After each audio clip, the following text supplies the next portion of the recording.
semua santri bergerak di depan ini. Maju.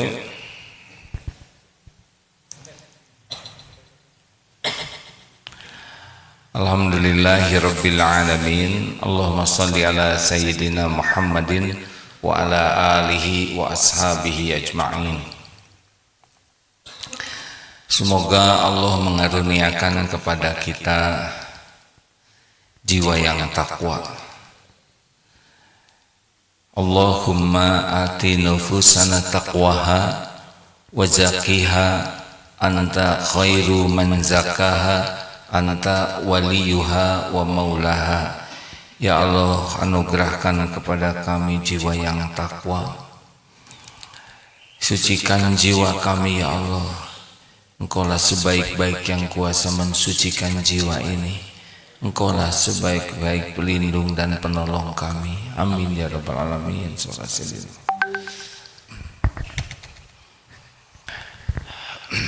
Rekan-rekan sekalian,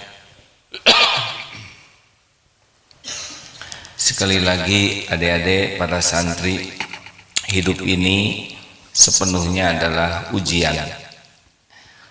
Ini formula yang harus kita pahami dengan yakin. Allah Subhanahu wa taala, Allah Tuhan kita, pencipta langit dan bumi berikut segala isinya. Dialah Allah yang menguasai, menciptakan, mengurus segala-galanya setiap saat. Lalu Allah menciptakan kita, wa ma khalaqtul jinna wal ins illa liya'budun. Jin dan manusia untuk mengabdi kepada Allah. Allah juga menciptakan malaikat. Malaikat sepenuhnya patuh kepada Allah. Kita fa'alhamaha fujuraha wa taqwaha. Diilhamkan di hati kita oleh Allah untuk kemampuan. Diilhamkan untuk bisa berbuat baik atau juga ada kemampuan berbuat buruk. Fa'alhamaha fujuraha wa taqwaha. Keburukan dan berbuat baik ada di sini potensinya. Yang beruntung adalah qad aflaha man zakaha wa qad khaba man dasaha. Amat sangat beruntung orang yang mensucikan jiwa itu dan merugi yang mengotorinya. Jadi Allah menciptakan kita untuk mengabdi kepada Allah. Kita tinggal di dunia ini sebentar dan dunia ini adalah pelayan kita dalam mengabdi ke Allah. Itu rumus dasarnya ya. Allah Tuhan kita, kita hamba Allah, dunia berikut isinya pelayan kita.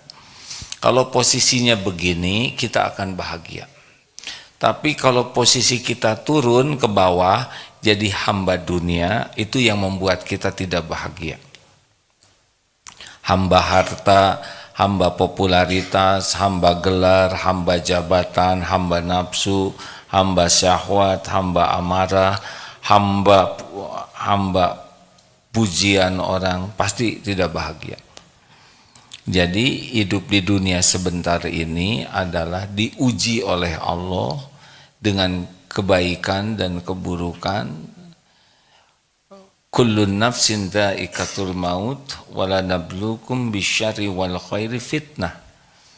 Jadi semua yang bernyawa pasti akan merasakan mati dan Allah menguji kalian dengan bisyarri wal khairi, dengan keburukan dan kebaikan sebagai ujian.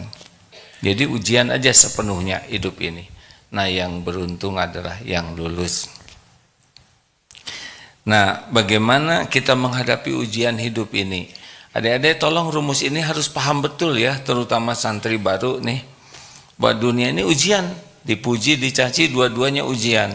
Ada, tidak ada, sehat, sakit, diangkat, diturunkan, semuanya merupakan ujian. Nah, menghadapi ujian ini akan mudah kalau ditolong Allah. Itu rumusnya. Jadi yang paling penting dalam hidup ini, yang paling penting adalah bukan kita mampu menghadapi ujian hidup. Bukan itu. Yang paling penting adalah kita ditolong Allah menghadapi masalah apapun, baik nikmat maupun musibah. Kalau Allah menolong kita, maka kita akan dapat yang terbaik. Jadi Allah menguji, lalu kalau kita ditolong Allah, kita selesaikan urusan ini dengan baik. Jadi yang ada dalam pikiran kita itu bukan menyelesaikan masalah sendiri, tapi bagaimana saya ditolong Allah dalam menghadapi berbagai ujian hidup ini. Jelas hadirin? Karena kita ini la haula wala quwata illa billah. Kita itu tidak ada daya, tidak ada kekuatan. Kita ini tidak ada daya, tidak ada kekuatan kecuali Allah yang menguatkan. Kita tidak punya apa-apa kecuali Allah yang menitipkan. Kita bodoh kecuali Allah yang ngasih ilmu. Kita punya dosa kecuali Allah yang mengampuni. La haula wala quwata illa billah ini artinya tiada daya, tiada kekuatan. Kita tidak ada daya untuk berbuat taat kecuali pertolongan Allah, dan tidak ada kemampuan meninggalkan maksiat kecuali dengan perlindungan Allah. Jadi la haula wala quwata ini tidak hanya dalam bentuk fisik, tapi kemampuan taat, kemampuan menjauhi maksiat juga itu tergantung pertolongan Allah. Jelas hadirin? Jadi urusan kita yang terbesar itu apa dalam hidup ini? Layak tidak kita ditolong oleh Allah? Jadi jangan takut menghadapi persoalan apapun, karena semua persoalan ada dalam genggaman Allah, dan semua persoalan itu tidak ada yang susah bagi Allah. Semua masalah itu ada dalam kekuasaan Allah sepenuhnya. Nah, yang disebut orang yang ditolong oleh Allah adalah kalau kita jadi ahli takwa. Wa may yattaqillaha yaj'al lahu makhrajan. Barang siapa yang bertakwa, baginya jalan keluar. Surat At-Tolak ayat 2 dan 3 ya. Dalam wa yarzuqhu min haitsu la yahtasib, dan Allah akan berikan rezeki dari tempat yang tidak diduga-duga. Jadi kata kuncinya kalau ingin hidup ini bahagia, mulia, jadilah ahli takwa. Maka kita harus pelajari nih seperti apa ahli takwa itu. Kalau kita sudah mengerti, udah begitu saja kita jadi orang yang bertakwa. Nah, secara sederhana kata Abu Hurairah dan ada beberapa hadis lain, orang yang bertakwa itu, mengulangi lagi ya, seperti orang yang berjalan di sekitar onak dan duri. Apa yang terjadi kalau banyak duri, beling? Hati-hati, tidak mau salah melangkah. Nah, inilah ciri orang takwa, yaitu sangat berhati-hati di dalam melakukan aktivitas apapun. Bicaranya hati-hati, apakah niatnya, perkataannya, nadanya. Dalam berbuat juga hati-hati. Duri-duri itu adalah larangan Allah. Jadi kita jangan sampai menginjak duri, jangan sampai menginjak apa yang dilarang Allah. Nah, orang takwa itu cirinya adalah berhati-hati. Jadi mau bicara boleh, tapi hati-hati. Niatnya apa? Perkataannya apa? Karena orang yang kurang takwa, dia tidak hati-hati. Jelas ini? Adik-adik, ngobrol boleh? Boleh tidak? Boleh, tapi harus hati-hati. Tidak setiap ingin bicara boleh bicara, karena ada perkataan yang niatnya sombong, ria, pamer, niat yang berbohong. Banyak yang tidak hati-hati jaga niat, tidak jadi amal. Hati-hati memilih kata-kata, apakah benar atau tidak, dikasih bumbu atau tidak, menyakiti orang atau tidak, bikin orang tertekan atau tidak. Hati-hati, hati-hati. Nah, inilah yang sebetulnya membuat kita bisa hidupnya ditolong oleh Allah. Tentang masalah udah pasti banyak lah ya. Sepanjang waktu ini masalah, sepanjang waktu. Tapi kalau kita milih jadi orang yang disukai Allah, nanti Allah yang akan memudahkan. Wa may yattaqillaha yaj'al lahu makhrajan. Diberi jalan keluar. Nah, begitu rumus dasarnya ya. Jadi adik-adik para santri jangan takut ngadepin apapun dalam hidup ini, karena hidup ini pasti ada takdirnya ya. Ada episode-episode yang berbeda, senang, susah, dipuji, dicaci, sehat, sakit, lapang, sempit, diangkat, diturunkan, didekati, dijauhi. Oh, pokoknya ujian saja hidup ini.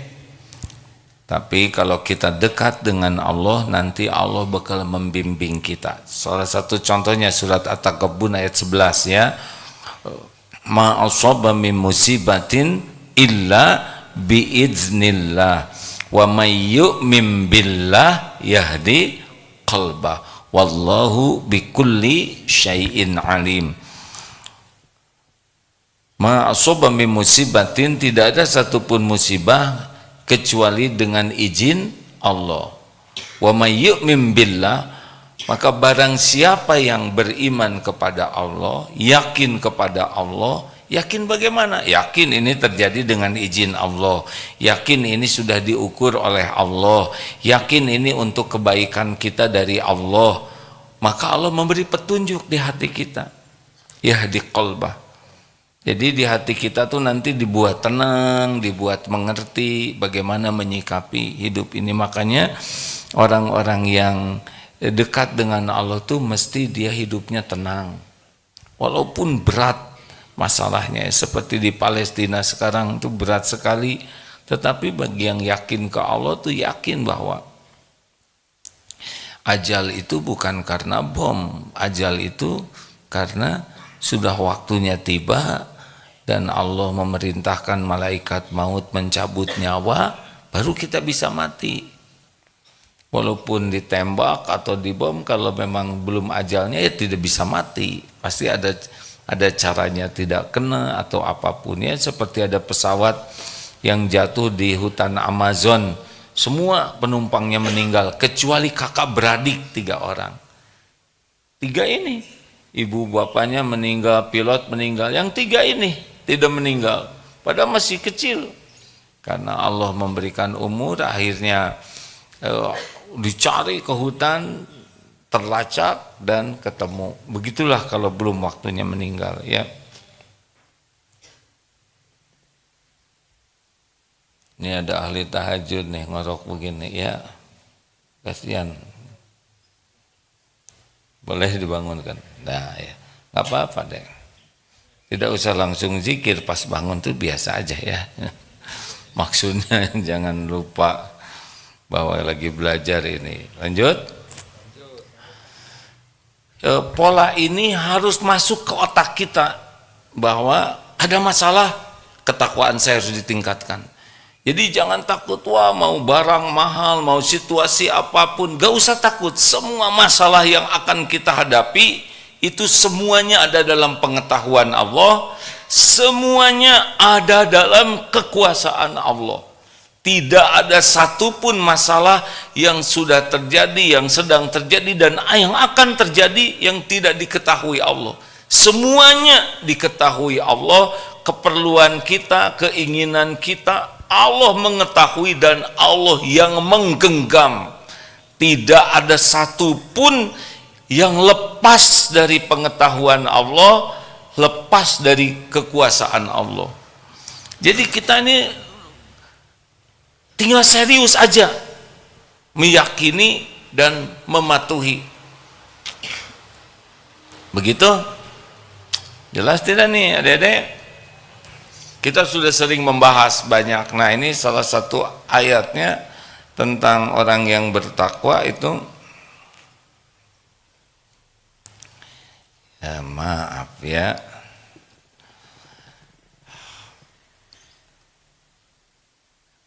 Surat Al-Baqarah ayat 3, Bagaimana, masih hafal? A'udzubillahi minasyaitonirrajim. Ciri orang yang bertakwa, alladzina yu'minuna bil ghaibi wa yuqimuna sholata wa mimma razaqnahum yunfikun. Itu diantaranya ya. Yang pertama itu orang yang bertakwa itu yakin kepada yang gaib, Allah Subhanahu wa taala, para malaikat, ada jin, itu kita harus yakin tuh. Ada setan ciptaan Allah. Kita kan tidak tercerap oleh indera kita tentang malaikat yang mendampingi. Harus yakin ini ada. Orang bertakwa tuh yakin kemana-mana ada malaikat yang mencatat. Jadi gimana nih, ada siapa? Ada Allah. Gimana, ada yang tahu nggak selain kita? Ada malaikat gitu. Itu orang bertakwa. Juga ada setan. Setan lagi ngebisikin nih, seperti mau sedekah. Itu setan pasti membisiki kita takut berkurang rezekinya. Udah pasti itu. Setan itu kan membisiki takut fakir kitanya dan menyuruh kita untuk kikir. Jadi kalau mau sedekah pasti ada bisikan untuk berat ngeluarkan. Nah itu setan. Dan kita harus meyakini ini, bahwa Allah menciptakan setan untuk menguji kita. Ya, jin juga ada. Di ruangan ini bagi orang yang bertakwa, yakin Allah Maha melihat, Maha mendengar, Maha menyaksikan, Maha mengetahui segalanya. Yakin juga para malaikat hadir di sini. Ada malaikat yang mencatat, ada malaikat khusus yang turun untuk majelis-majelis zikir seperti ini. Ada nih malaikat, kita tidak lihat, tapi pasti ada karena memang begitu. Juga hadir mungkin jin Islam ya. Biasanya saya tidak tahu di mana ya. Lihat aja nanti pas berdiri apa napak atau tidak ya. Itu tidak benar ya. Tapi jin itu yang Islam dia ke masjid juga, sholat juga, tapi kita tidak usah ingin tahu. Karena itu punya wilayah yang berbeda, tidak usah ikut campur lah ya. Dah ya, biar jin, gimana kalau jin di sebelah saya, ya terima aja ya. Dan kita juga harus tahu bahwa yakin bahwa ada alam barzah. Itu kan tidak kelihatan oleh kita. Kita mati bakal nanti ada alam barzah, ada yaumul hisab, ada sorga, ada neraka. Nah makin bertakwa itu makin yakin tuh kepada sorga tuh, makin ingin dan makin takut kepada neraka. Jadi benar-benar neraka tuh makin takwa itu makin yakin ada azab neraka dan sangat takut, dan makin yakin adanya sorga dan sangat ingin. Maka di Palestina yang yakin, yang takwa itu sama sekali tidak takut dengan kematian itu, karena yakin bahwa mati itu di dalam perjuangan seperti itu adalah syahid, bisa masuk surga itu tanpa hisab, bisa memberi syafaat 70 orang, Masya Allah, itu dengan keyakinan. Maka kemarin mendengar wawancara seorang tentara Israel yang sudah berperang beberapa kali lawan Hamas. Gak mungkin, tidak mungkin katanya Israel bisa memenangkan perang lawan Hamas ini. Sudah 3 kali perang dan Hamasnya lebih kuat. Perang menang lebih kuat. Tidak mungkin dikalahkan. Karena Karena keyakinannya beda dengan tentara Israel. Kalau tentara Israel takut mati, kalau mereka mencintai kematian, mereka mendarah daging itu. Dari orang tuanya, para pemudanya, anak-anak yakin sekali bahwa ini kehormatan berjuang sampai mati itu. Nah ini katanya tidak mungkin bisa dikalahkan, kecuali harus dicabut keyakinan seperti itu. Ya susah lah ya, ini kan hidayah dari Allah. Nah rekan-rekan sekalian, Kemudian ciri yang kedua ahli takwa itu adalah sholatnya. Jadi kalau kita tidak pernah punya perhatian yang hebat kepada sholat, kita masih jauh dari keseriusan takwa. Karena sesudah alladzina yu'minuna bil ghaibi wa yuqimunas sholat. Jadi sholat ini serius sekali. Orang yang bertakwa ini serius ingin sholat khusyuk. Bukan ingin sholat, tapi ingin sholatnya khusyuk.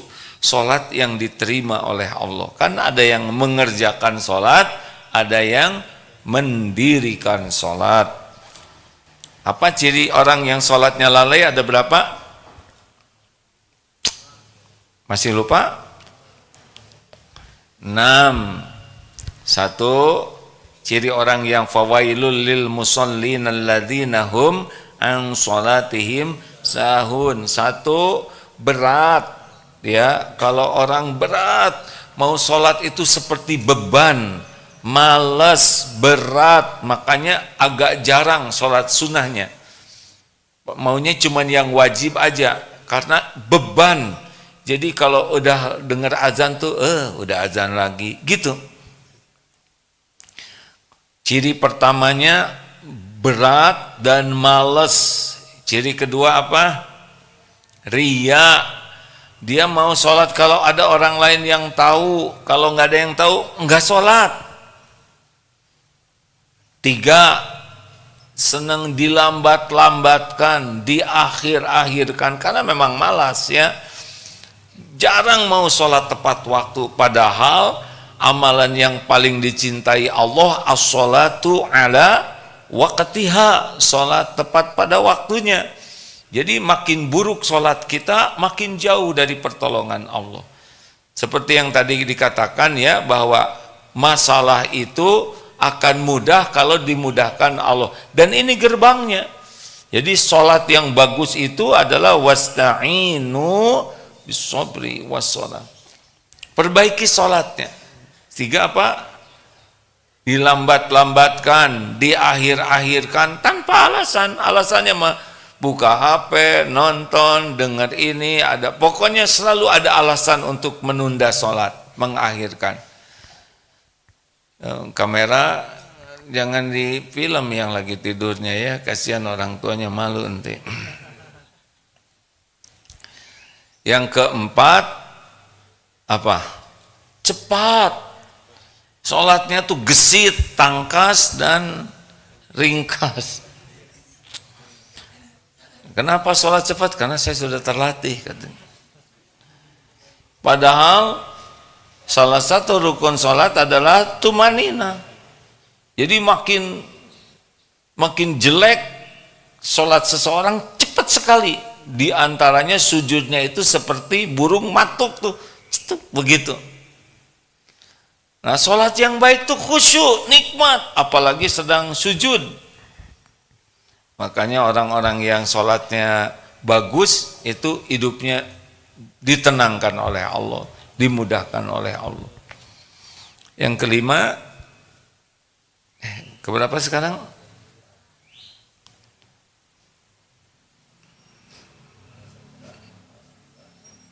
Sedikit ingat Allahnya. Jadi selama sholatnya tuh ngelantur aja. Adik-adik, ini serius ya. Pokoknya nggak usah cerita bahagia bagi orang-orang yang sholatnya seenaknya, nggak ada cerita bahagia. Bahagianya tuh fata morgana, sepertinya bekal bahagia, tapi pas dijalanin menderita lagi, capek. Ingat cirinya 3, 1 selalu cemas dengan yang belum terjadi, cemas dengan apapun, cemas galau. 2, kecewa, sedih dengan yang sudah terjadi. Jadi udah terjadi tapi penderitaannya sampai sekarang. Dan yang ketiga, capek aja hidup tuh, nggak ada tenangnya. Ini cirinya nih pecinta dunia. Ya orang yang kurang takwa tidak jauh dari 3 ini. Selalu cemas, yang kemudian ya kalau kata Imam Ibnu Qayyim yang keduanya itu capek, selalu letih batin, pikiran, hatinya tuh dan fisiknya juga. Dan yang ketiga adalah kecewa aja, sedih, nyesal, apa urusan-urusan tuh tidak pernah bikin dirinya puas. Dikasih aja makanan, makanannya kayak gini, sayang sebelah jelek, ini sedikit, pokoknya nggak ada yang bagus saja. Apapun yang sudah didapatkan tidak pernah membuat dia puas. Itu ciri orang yang kurang takwa, begitu ya. Dan sholat yang lalai yang ketujuh, yang keenam apa? Malas berjamaah. Jadi berjamaah itu beban sekali. Maunya sholat sendiri saja. Padahal keutamaan yang luar biasa sholat berjamaah, tidak terkejar oleh sholat sendiri. Nah, rekan-rekan, ayo sudah hafal belum arti bacaan sholat? Karena banyak yang sholat tapi tidak ngerti arti bacaannya dan tidak pernah belajar. Harusnya kita menikmati orang yang sholatnya khusyuk itu hadir hatinya dalam setiap bacaan dan gerakan. Hadir dan menghayati. Nah, kalau tidak hadir berarti kosong tuh. Mulut bisa berucap tapi hatinya tidak hadir. Hadir dan menghayati. Makin bagus sholat seseorang makin takwa.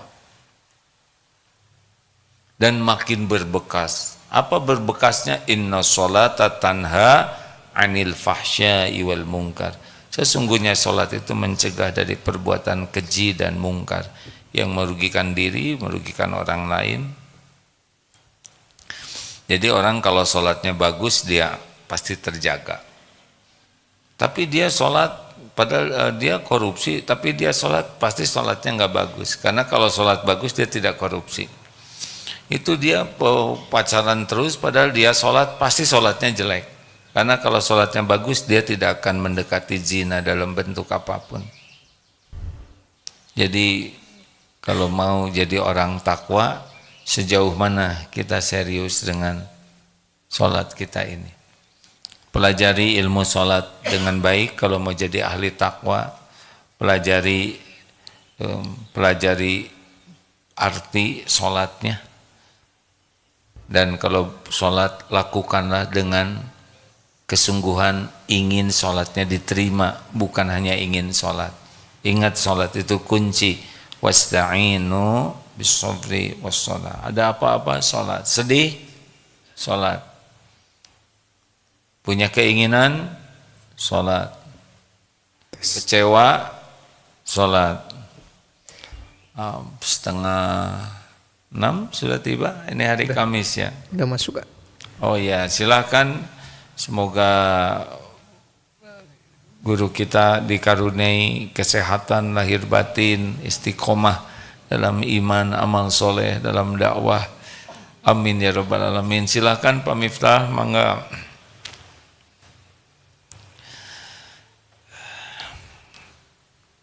Kita lanjutkan ya. Jadi rekan-rekan sekalian, kalau ada apa-apa, sholat. Aduh, saya mau cari kerjaan, sholatlah 2 rakaat.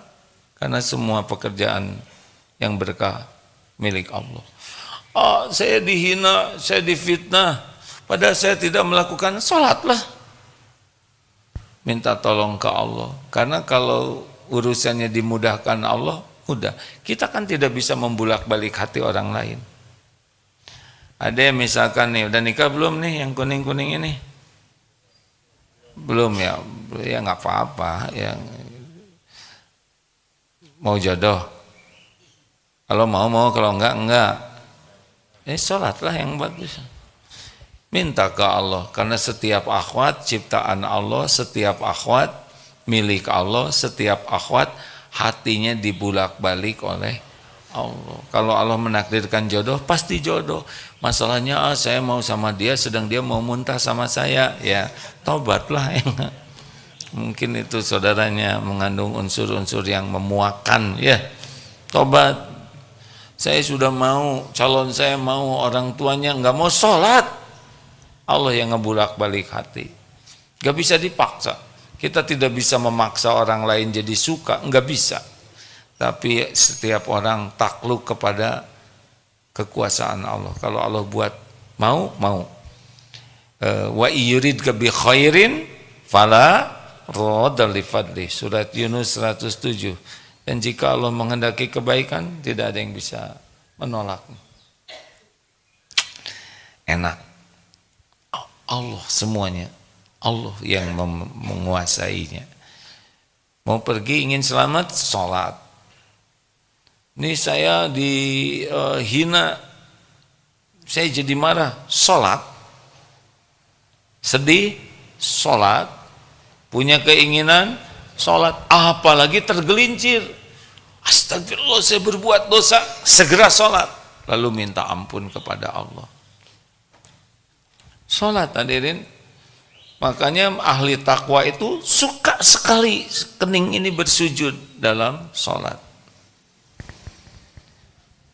Itu mah kayaknya takwa tapi jarang sholat, belang betong, nggak bisa. Karena keyakinan Allah akan menolong lewat sholat itu, wasta'inu bisobri wassalah, dimiliki oleh makin takwa. Jadi kita yakin Allah maha menolong, dan kita yakin salah satu pintu utama, kunci utamanya adalah sholat. TBM, tepat waktu, berjamaah di masjid sekuat tenaga, ya.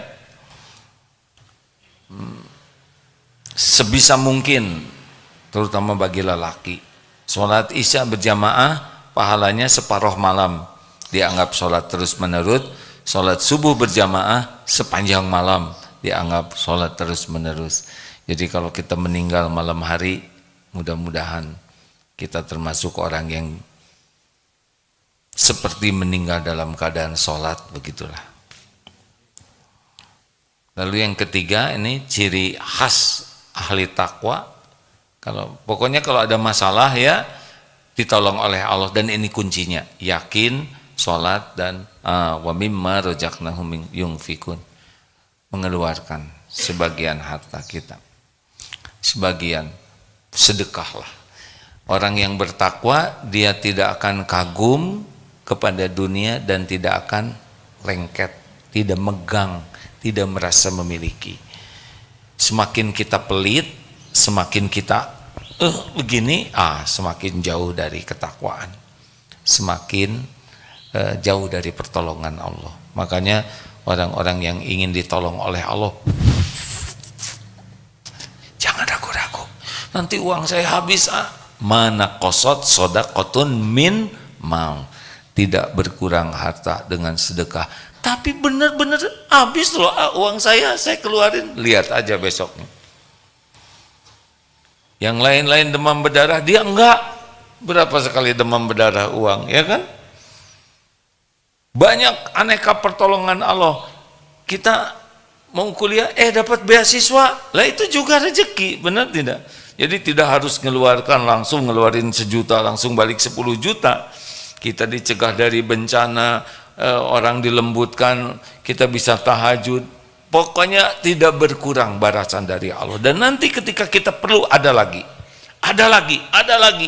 Walaupun sekarang habis, nanti ada lagi. Gimana besok? Gini ya, sekarang yang ngasih rezeki siapa? Yang lalu yang ngasih rezeki siapa? Allah. Yang akan datang sama Allah juga. Jadi walaupun sekarang habis uang kita dan kita masih ada nyawanya, itu pasti ada rezekinya. Rezeki itu baru berhenti kalau mati. Jadi kalau masih ada umur, pasti ada rezekinya. Sekarang tidak ada besok. Lihat aja besok. Karena sama, yang memberi rezekinya, baik sekarang, nanti, besok adalah Allah juga. Makanya ciri ketakwaan seseorang itu dari enggak berat. Keluar aja. Traktir itu penting kalau ada, hadirin.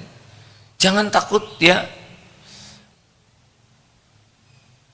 Memberi makanan. Ini makanan cuma segini, ada teman, kasihin. Nanti bekal ada lagi rezekinya. Penting ini dilatih seperti ini ya. Kalau ada orang jualan sederhana, orangnya jualannya untungnya kecil, udah nggak usah pakai nawar, niatkan sedekah. Kalau uang kita lebih, beli mangga 5 kilo, yang 4 kilo bagikan, sekilo bawa pulang. Pokoknya senang sedekah. Itu salah satu ciri ketakwaan dan ciri orang yang hidupnya bekal dimuliakan dan ditolong oleh Allah. Inna akramakum indallahi atqakum. Pegang-pegangan terus. Pegang aja kaki sendiri ya.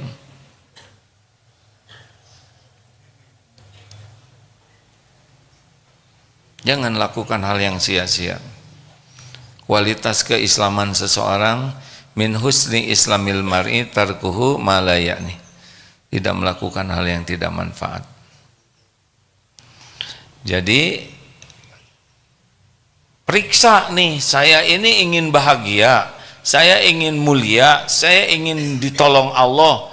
Salah satu cara ketiga adalah senang. Mau makanan, mau uang, mau benda, senang sedekah.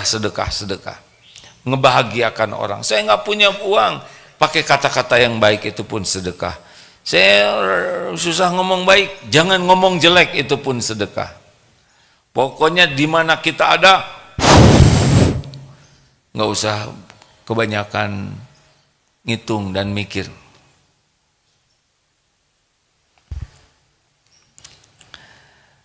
Begitu, kendalikan diri dengan baik ya. Semakin tidak terkendali diri ini semakin bermasalah. Fokus kita bukan kepada sesuatu yang tidak bisa kita kendalikan. Pikiran orang, perasaan orang, omongan orang susah kita kendalikan. Tapi kendalikan diri kita. Makin bisa mengendalikan diri, makin aman. Makin kita tidak bisa mengendalikan diri, kita makin bermasalah dalam hidup ini. Percayalah. Kita bermasalah diundang oleh kita sendiri. Loh, saya nggak berbuat jelek tapi saya difitnah, pasti ada hikmahnya di sana. Baik, ada pertanyaan silakan. Oh, itu pengumuman nanti jam 10 di TSM ya. Asar bahagia menjaga lisan. Kok ini lagi? Ya, karena kita sering bermasalah dalam hidup gara-gara tidak bisa menjaga lisan. Sebetulnya ya, kalau orang udah bunyi aja terus, tiap-tiap celetak-celetuk, tiap-tiap dikomentarin, tiap-tiap berkeluh kesah. Nah, makin begini hidupnya itu sudah makin tidak bahagia, makin banyak masalah. Bahagia itu falyakul khairon auliyasmut, berkata baik atau diam, itu bahagia. Berkata tidak baik dan susah diam, itu tidak bisa bahagia. Jadi sebetulnya kita bisa lihat, tapi itu ngebodor terus. Ya, pada waktu ngebodornya mungkin lucu, tapi hatinya tidak bahagia aslinya. Stres, tegang, karena Allah tidak menyimpan bahagia pada terus-menerus ngebodor. Sesekali boleh, tapi kalau terus-menerus ya bukan sesuatu yang baik. Ada pertanyaan silahkan. Ini santri baru masa keemasan Pak? Acungkan tangan masa keemasan.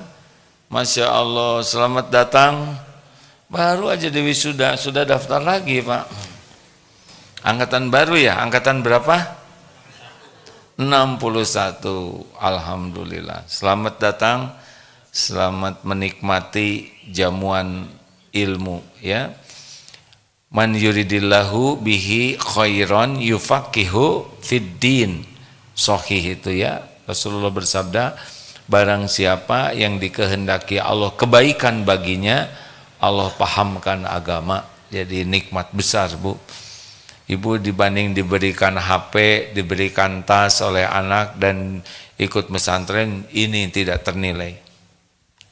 Ibu tidak bisa mengantarkan husnul khotimah dengan pegang HP, betul? Saya pegang HP baru bisa husnul khotimah, punya tas baru bisa husnul khotimah, punya ilmu yang menyampaikan kita yakin ke Allah bisa husnul khotimah. Ada pertanyaan silakan. Siapa yang paling senior angkatan baru ini, Pak? Ya Pak, maaf, Bapak. Berapa usia Pak? 28. Oh, lagi seger-segernya 28. 82 Pak. Alhamdulillah, dari mana Bapak? Cirebon. Selamat datang Pak. Saya 62, perasaan udah tinggal setahun lagi. Lihat Bapak jadi 20 tahun lagi nih. Alhamdulillah. Ibu yang paling senior, gak berani nyebut paling tua. Ada? Siapa? Oh, ke wanita memang gak bisa ditanya walaupun sudah senior ya. Tetap rahasima. Mau nanya Dek? Silakan.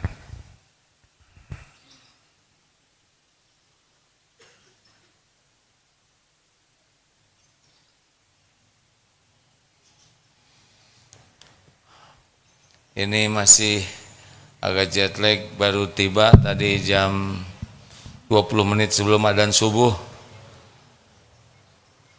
Perjalanan dari Tokyo ke sini. Tokyo ke Jakarta, Jakarta, Bandung. Ya Dek, silakan.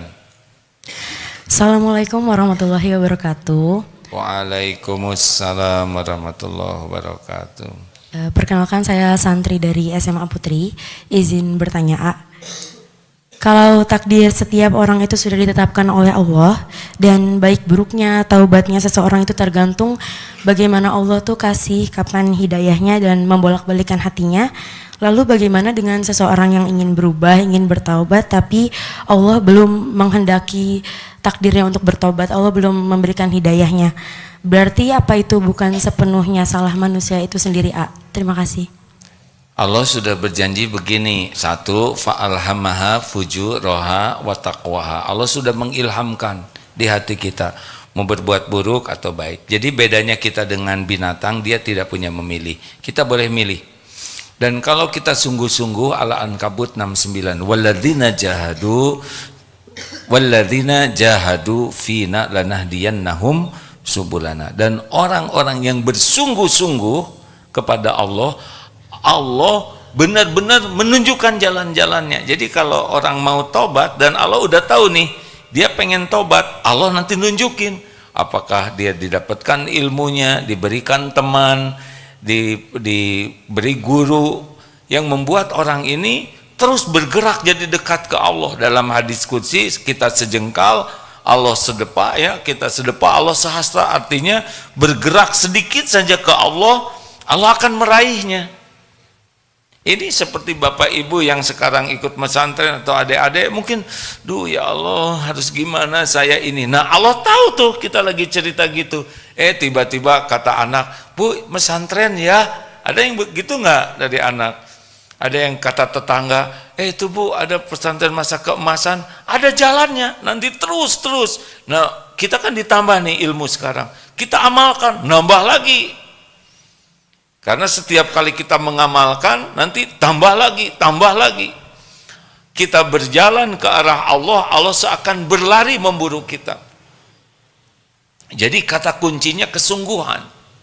Sungguh-sungguh ingin dekat dengan Allah, sungguh-sungguh ingin tobat. Nanti ada jalannya. Allah tahu kita ingin tobat. Nanti kan, dan Allah tahu kita nggak tahu ilmunya. Nanti ada jalan kita tahu ilmunya. Begitu Dek.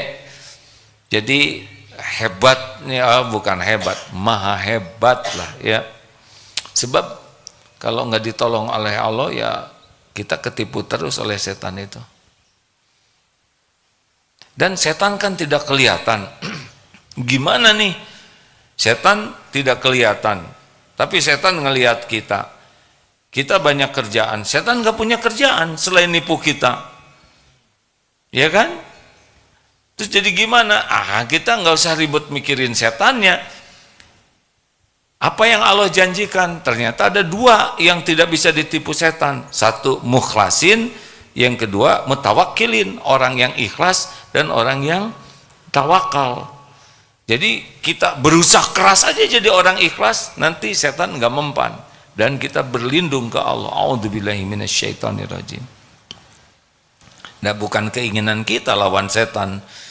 Inna syaitana lakum aduwwun, setan itu memang musuh buat kita, tapi kita kan nggak bisa lihat.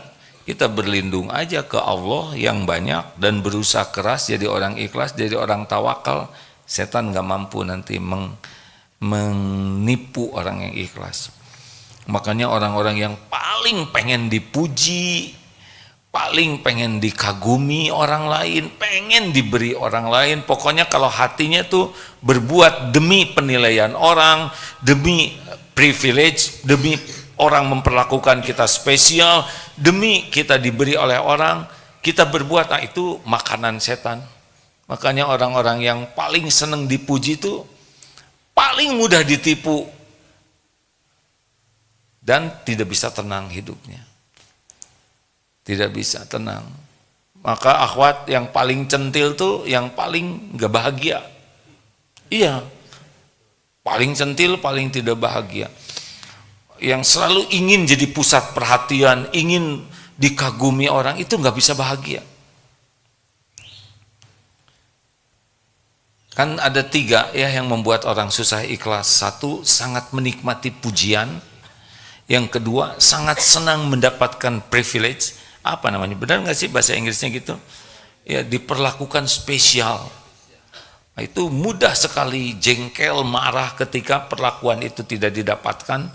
Dan yang ketiga, ngarep-ngarep, ingin diberi, ingin ditraktir, ingin, nah itu makin berharap dari makhluk. Jadi kebaikan kita tuh cenderung jadi nggak ikhlas karena ngarep-ngarep sesuatu. Nah, latihan terus gitu deh. Bagus sekali pertanyaannya, terima kasih. Lanjut. Cek. Izin A dari media sosial. Silakan. Dari Instagram. Assalamualaikum A. Bagaimana mengendalikan diri pada saat emosi agar pikiran bisa menjadi rasional? Kendala hidup sendiri, tak ada teman untuk mencurahkan kesalahan A. Oh, gimana Pip? Seorang diri? Ya, seorang diri A. Nggak ada tempat buat mencurahkan katanya A. Udah curhat maka Allah aja yang maha dekat, maha mendengar.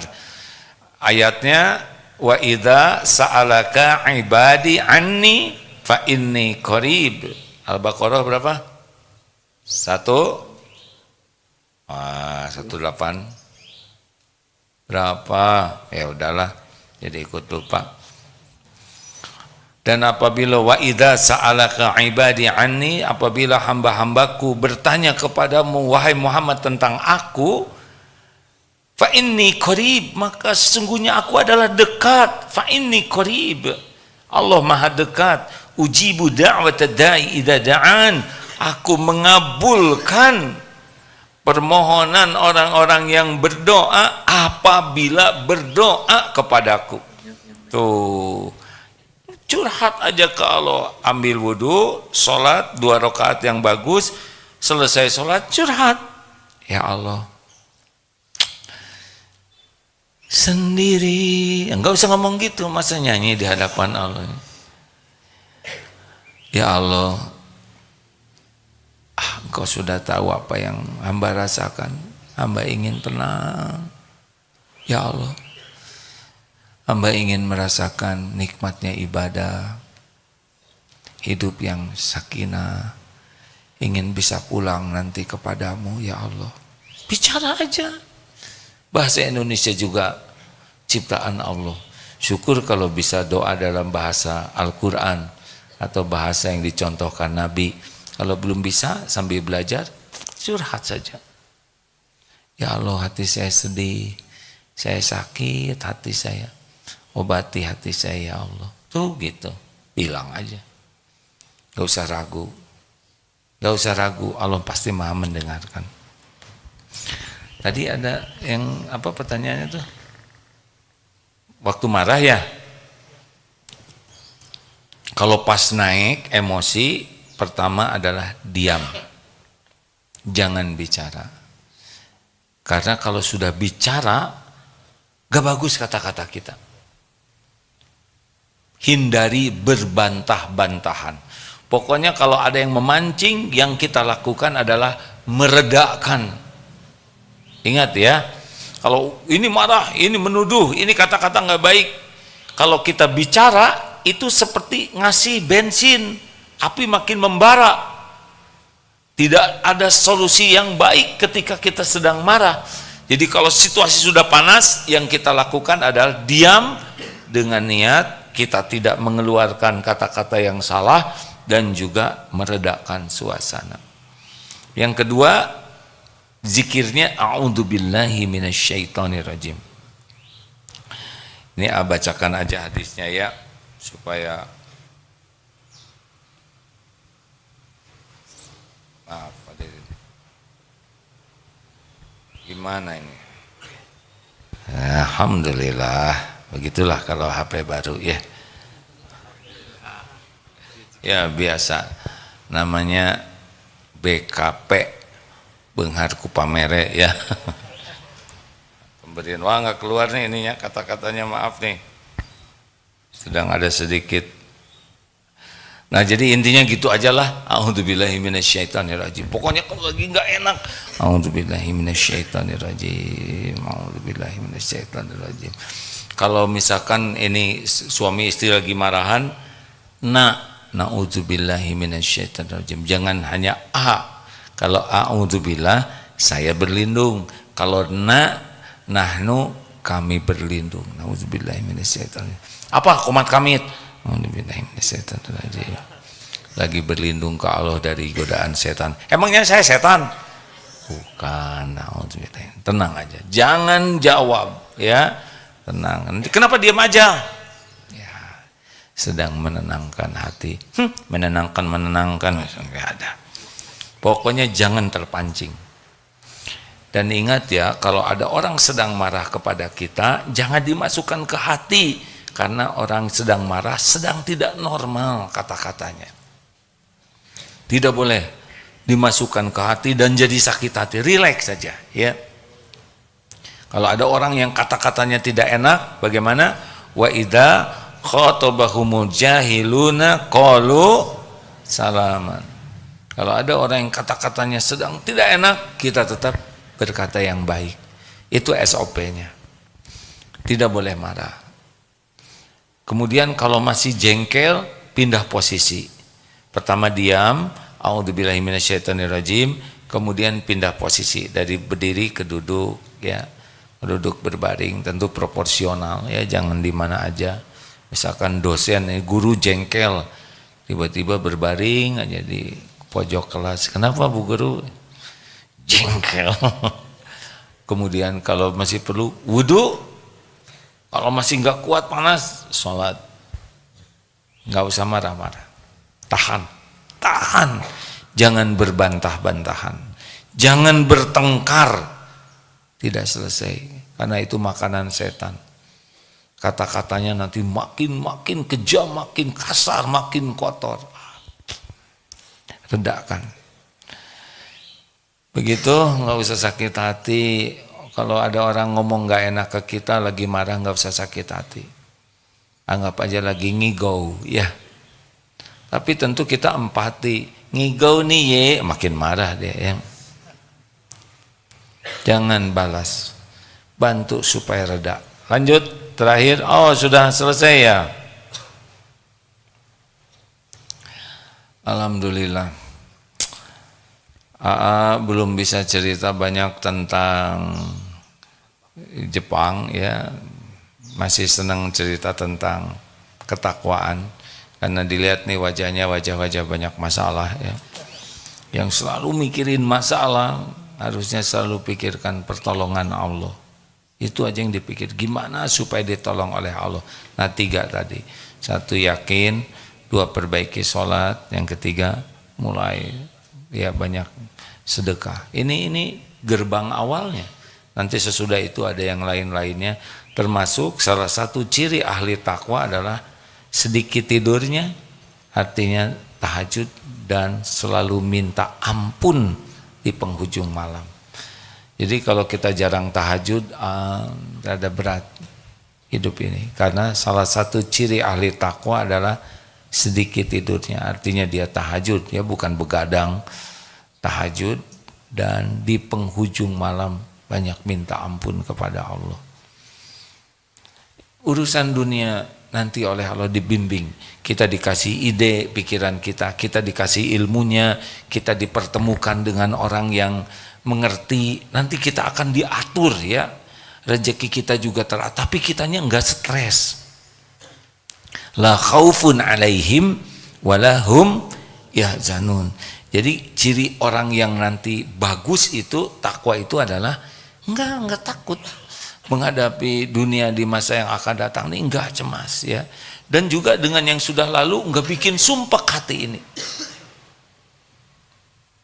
Anteng halakosa hayin layin qorib sahal, tenang menenangkan, teduh meneduhkan, sangat penyayang, sopan, santun, lembut, tidak emosional, qorib, hangat, humble, ya menyenangkan, dan sahal, mudah urusannya itu, tidak ribet.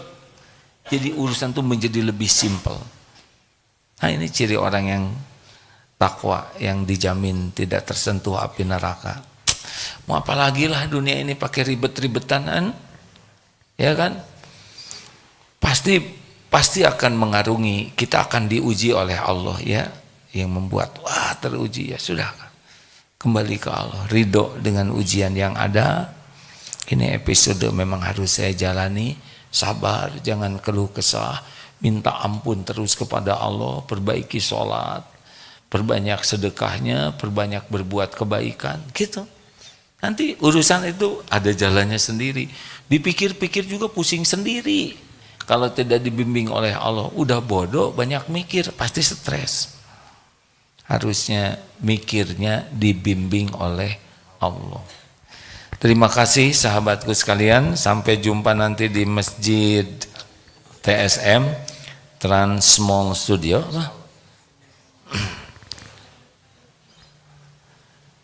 Kita akhiri doa akhir majlis. Subhanakallahumma bihamdik asyhadu alla ilaha illa anta astaghfiruka wa atubu ilaik. Allahumma a'izal Islam wal muslimin. Allahumma ansur mujahidin fi Palestin. Allahumma ansur ikhwanana fi Palestin. Ya Allah, tolonglah saudara-saudara kami di Palestina ya Allah. Engkaulah yang maha kuasa melindungi, menjaga hamba-hambamu. Kuatkan keyakinannya, sempurnakan ya Allah, jadikan para kekasihmu. Berikan ketenangan, kekuatan, kesabaran dan kemenangan ya Arhamar Rahimin. Jangan biarkan kaum zalimin berjaya ya Allah. Engkaulah yang menggenggam mereka, cerai-beraikan kekuatan kaum zalimin ya Allah. Ya Allah, jadikan semua ini menjadi bukti kebenaran agamamu ya Allah. Rabbana taqabbal minna innaka antas samiul alim wa tub alaina innaka antat tawwabur rahim. Amin ya rabbal alamin. Terima kasih. Assalamualaikum warahmatullahi wabarakatuh. Terima kasih nih. Makasih yang di laptop. Makasih ya.